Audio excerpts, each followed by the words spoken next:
শরৎ মানেই শুভ্র কাশফুল।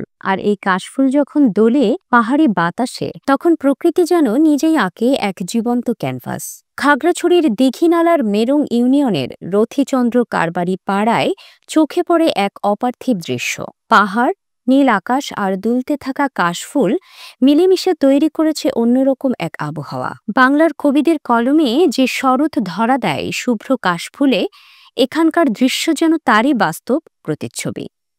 রবীন্দ্রনাথ, নজরুল, জীবনানন্দ সবার কবিতায় যেন এখানে এসে নতুন করে জীবন্ত হয়ে ওঠে। দর্শনার্থীরা বলছেন, কাশবনের ভেতর দিয়ে হাঁটা মানে প্রশান্তি খুঁজে পাওয়া। এখানে যেমন হচ্ছে সামনে হচ্ছে আমাদের শারদীয় দুর্গা উৎসব চলে আসতেছে, আর শারদ মানে হচ্ছে আমাদের কাশফুলের শুভ্রতা। তো সবকিছু মিলেমিশে হচ্ছে আমাদের এই পাহাড়, মানে যেখানে হচ্ছে জুম আছে, তারপর হচ্ছে বিভিন্ন ধরনের জুমের ফসল, পাশাপাশি হচ্ছে এই যে মানে কাশবন।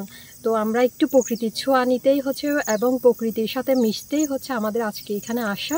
খাগড়াছড়ি পার্বত্য অঞ্চলে আপনারা সবাই জানেন যে ঝর্ণা, ঝিরি, তারপরে আলুটিলা গুহা, এই ধরনের পর্যটন কেন্দ্রের পাশাপাশি এই যে প্রকৃতি যে মানে নিজস্বভাবে ফুটে উঠেছে, যেমন এই শরৎ মাসে যে সুন্দর কাশবন, এই কাশবন দেখার জন্য এই যে গ্রামের লোকেরা বাহির থেকেও আসে।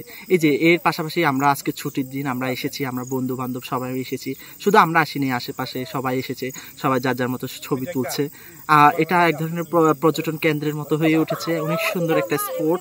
এখন হচ্ছে শরৎকালে কাশফুল ফুটে। এটা যেহেতু খাগড়াছড়ি হচ্ছে রূপের রানী, রূপের রানীর সাথে যে আমাদের যে মেলবন্ধন, আমরা এখানে যে পাহাড়, প্রকৃতি এবং আকাশ, মেঘ সবকিছু মিলেই যে এবং কাশফুল যে শুভ্রতা যে এখানে ছড়াচ্ছে, আচ্ছা এটা খুবই যে এখানে আসলে খুবই ভালো লাগে, এগুলো দেখলে খুবই ভালো লাগে।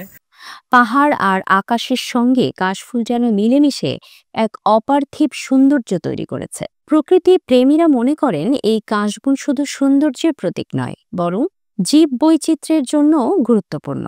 পর্যটন বান্ধবভাবে সাজানো গেলে দীঘিনালা হতে পারে ভ্রমণ পিপাসুদের জন্য অনন্য এক গন্তব্য। শরৎ শুধু ঋতুর পালাবদল নয়, এটি বাংলার প্রকৃতির চিরন্তন কবিতা।